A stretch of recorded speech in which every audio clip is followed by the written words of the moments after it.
Hey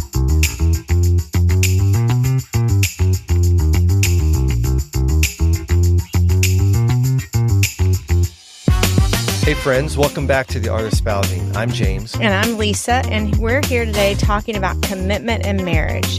Now, before you check out and think, I already said I do, what more is there? Just hang in with us, because commitment is way more than just staying in the house and not signing divorce papers. That's right. Commitment is one of those things we think we understand when we say I do, but as the years go by, we realize it's less about the big wedding moment and more about the daily decision to stay in love, stay engaged, and stay in the fight together.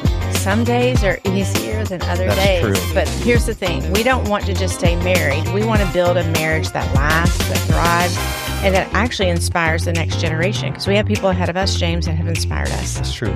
You know, we walked alongside a lot of couples through premarital, crisis seasons. We've done a lot of marriage reboots and legacy building. And what we've learned is that commitment is a process with depth and dimension. Right. So today we're looking at the key elements or underpinnings of commitment and the journey of commitment over time, what it looks like in different seasons, how to keep love alive, and some practical ways to make sure your I do keeps turning into what we still do. I love that. So before we dive in, here's a fun fact. Studies show that couples who intentionally choose commitment, who work at it, even when it's hard, are significantly happier over time than those who just rely on feelings. Makes complete sense, right? Yeah. It's because commitment isn't just about how we feel in the moment. It's about the choices we make every single day. Feelings come and go, but commitment is the soil where real love is grown. That's beautiful. And that's where a lot of couples get stuck. They think love should always feel effortless, but real love, the kind that lasts, goes beyond feelings. Commitment isn't just something that happens to us, but something we actively choose day in and day out. It's actually a decision, not just a one-time vow, but a daily practice. Truth is, some days you wake up and your spouse is your most very favorite thing in the whole world. And then some days they're not. They're just... I never feel that way about you, Lisa. I know you never feel that way about me, but I feel that way about you. I'm just kidding. Not really kidding. But seriously, commitment means that even when butterflies settle and the newness fades, you're still choosing to be in this together. You know, the Bible reveals a lot about the nature of love. We see this modeled in God's covenant love. It's not based on mood swings or convenience. It's actually steady, it's faithful, and enduring. In Ephesians chapter 5, it talks about marriage being a picture of Christ's love for the church. If you think about that for a second, you know, Christ's love is sacrificial, it's unwavering, and full of grace. I'm actually very thankful for that. He doesn't give up on us when we're a mess, and that's the kind of love we're called to model in our marriages. It's not about giving our spouse love only when they deserve it, but choosing to love as an act of obedience and devotion, just like Christ does with us. Oh, that's huge. That's why we say commitment isn't about feeling in love. It's actually about choosing love. That is fantastic. Okay, so here's a practical question for you. What's one way you can show your spouse today that you choose them, whether you feel like it or not?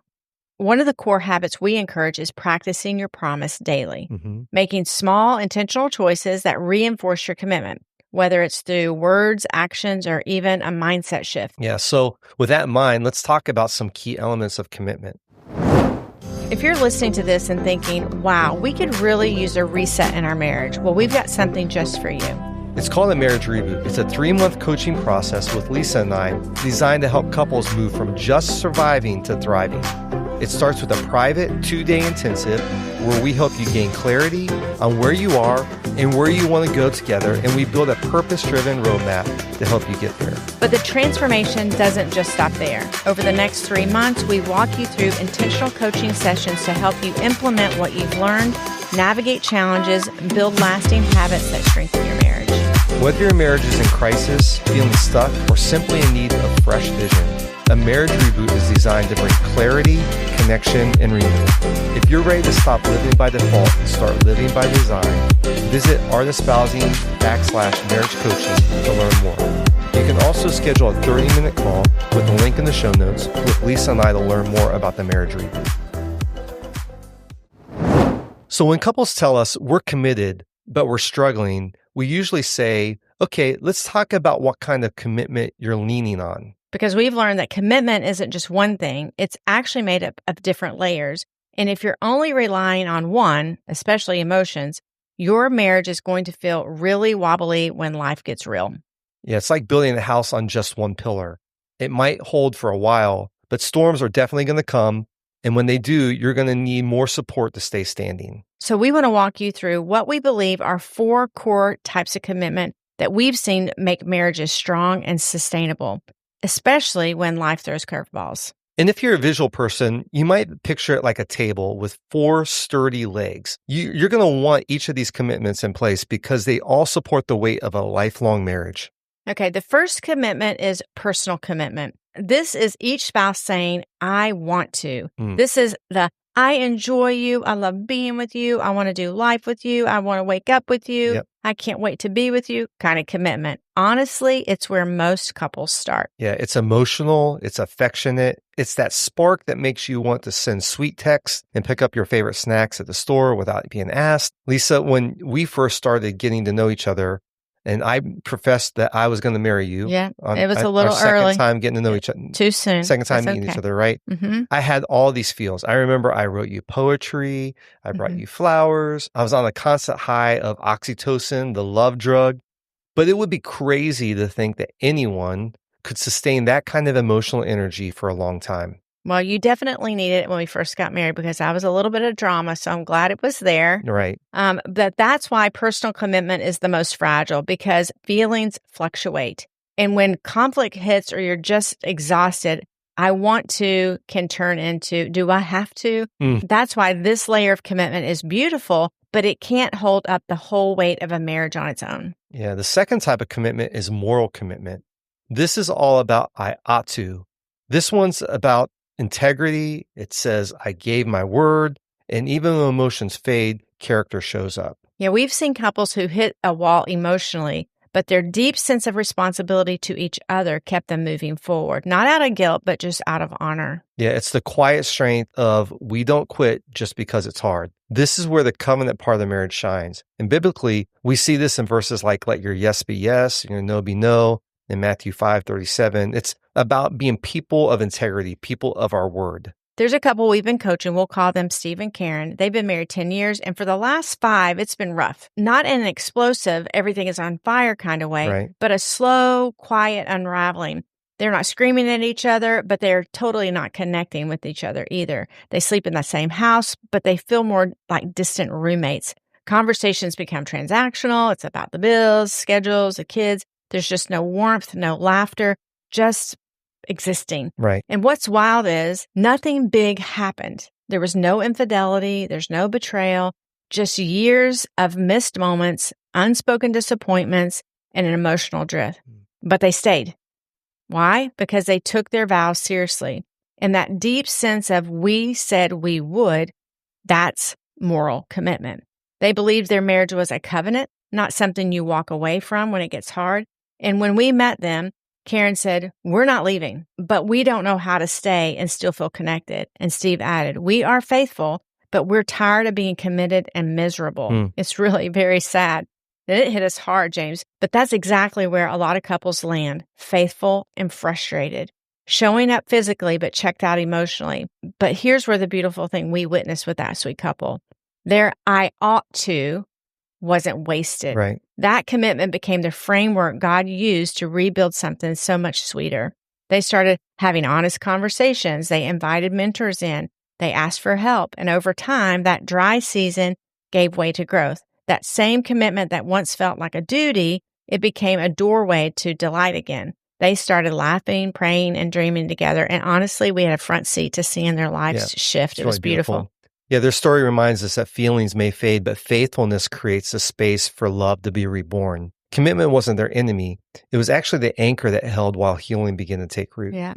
Okay, the third element in commitment is spiritual commitment, which says, I'm bound to you. This is the deepest layer. It says, God brought us together. Our covenant is before him. This goes beyond contracts or convenience. It's a holy spiritual bond that says, what God has joined together, let no one separate. Yeah, this is important to note that spiritual commitment holds space for grace. It reminds you that you're not alone in the fight. You got the Holy Spirit in you and for you. And when we've seen couples lean into this, especially in our reboot experiences, They find a new way to flourish and build or rebuild on rock instead of sand. This is where we talk a lot about our pro-marriage community, and it's so critical. For us, our pro-marriage community is built with people who share the same value. What God's put together, let no man separate. Right. And so actually our conversations, our activities, and even our conversations when life is hard still supports this covenant that we have together. And I love that. Yeah. Okay. The fourth element of commitment we want to talk about is structural commitment. This is all about I choose to. Yeah, this one often gets overlooked, but it's what holds the rest up. Structure means intentional rhythms that support our yes. It's the weekly check-in, the non-negotiable date night, the calendar sync, or the commitment to counseling when needed. It's saying, we'll build scaffolding to hold this up while we grow. Structural commitment also speaks to the guardrails that you set up to protect your marriage. James and I, we've agreed upon self-proposed guardrails that create trust and accountability in our relationship. These include things like what we will and will not say to our friends about each other, right? Places we will go, places that we won't go. We both have complete access to each other's cell phones and social media accounts. And I'm not DMing any guy and hiding anything like that. It is full disclosure. Right? Yeah. Yeah. It may not seem like a big deal, but very rarely, very rarely, will we go to bed at different times. Only if you're snoring and I will go, then I'll leave the room and come back. Yeah. We almost always go to the bedroom together to sleep. And I also will not ride in a car with a person of the opposite sex by myself. I just don't want there to be any chance that anything could cause a crack or separation in our commitment to one another. Yeah, some people may hear this and think, well, that sounds really strict. Well, it actually is, but our relationship is the most important thing to us, and we want it to last. The truth is, structure doesn't restrict. It creates margin for intimacy, safety, and growth, and actually gives us a lot of freedom. That's true. So those are the four elements of commitment. I want to, I ought to, I'm bound to, and I choose to. I love those four. And each one matters, right? Each one holds weight. And if you're listening thinking, well, we've got one or two of those, but maybe not all four, you're not alone. Most couples aren't strong in every area right away. This is something you grow into. Yeah. And I would say in seasons, some of those weigh, and you have to actually evaluate and look to grow and be intentional. The key word is grow, because commitment isn't just something you declare at the altar, then forget about it. It evolves, it matures, it changes shape over time, which is why it helps to recognize the season of commitment you're in, because what your marriage needs in year 2 is different than what it needs in year 10, and it's certainly different than what you need in year 30-ish. That's How many years? 32, Lisa. Okay, that's right. I have to remind you. Working on 33. Yeah, we've seen this play out in our own story and in the lives of so many couples we've worked with. And when you can name your season, it gives you language, perspective, and grace. So let's turn the corner now and shift gears and walk through some of the phases of commitment, because it's not static. It matures kind of like we do, hopefully, right? Yeah, that's right. So the first phase of commitment is the honeymoon phase. This is we are made for each other's stage. Everything feels effortless. You finish each other's sentences.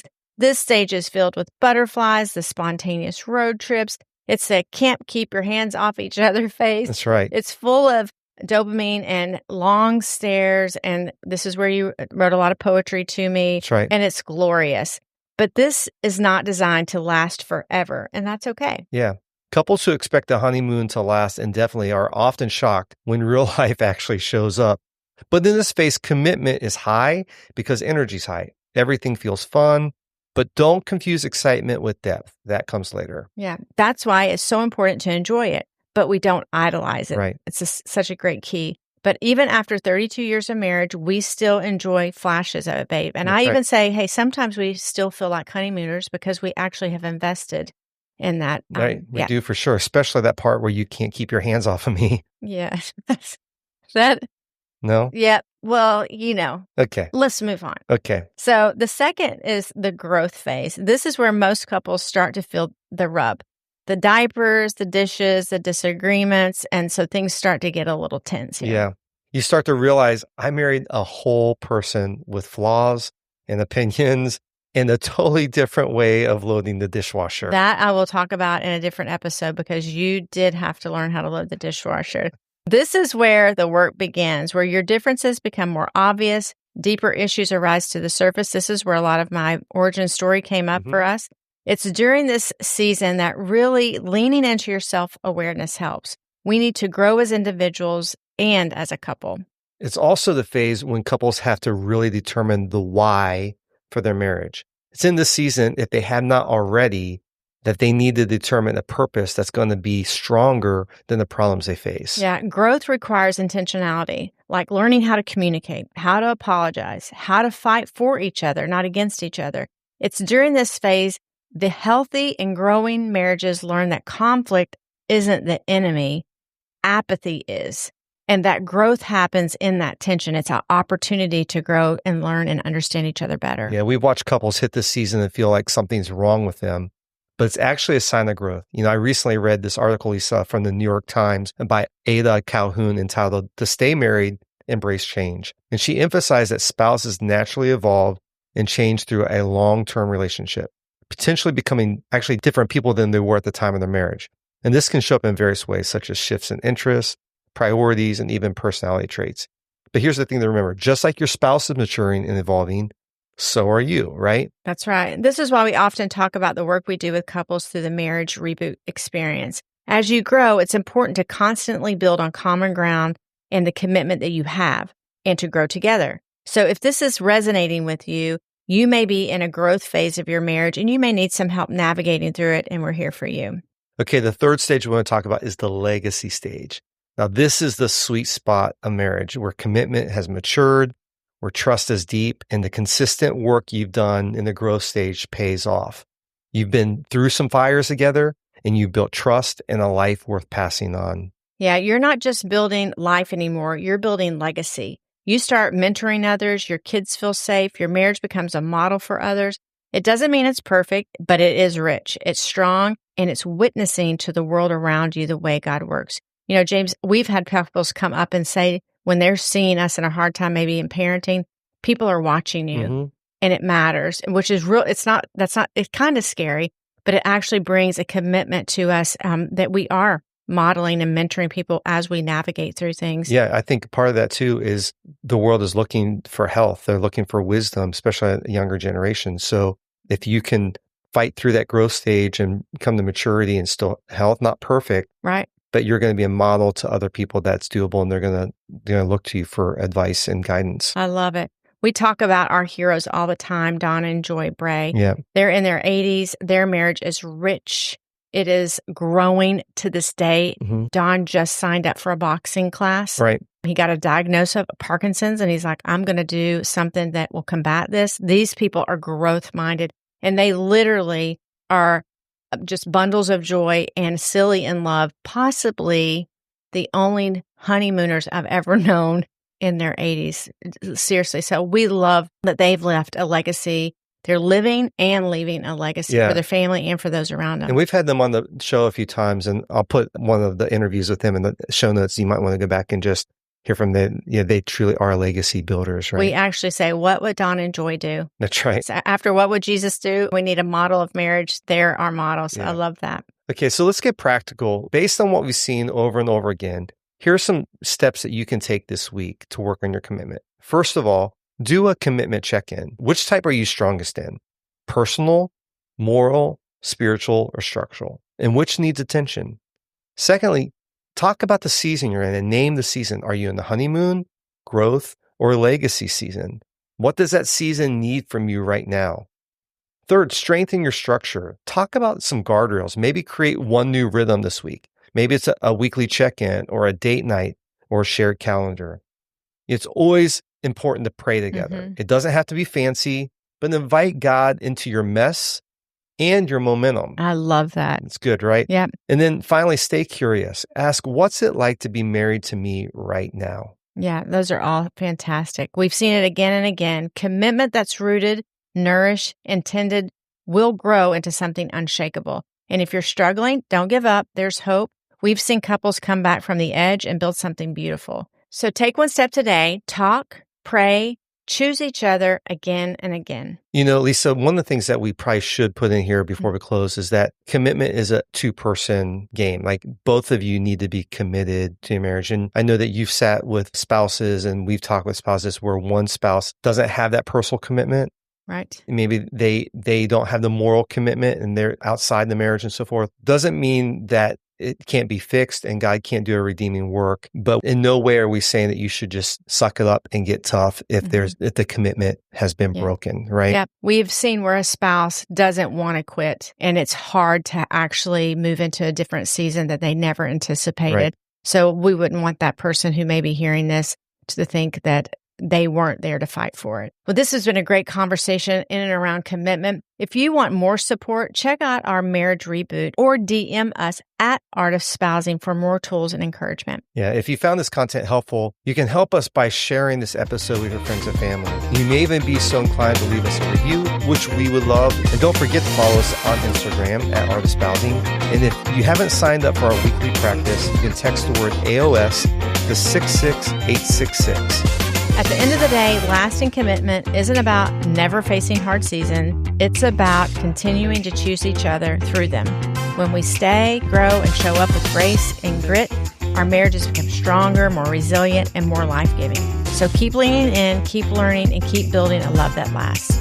Until next time, bye-bye.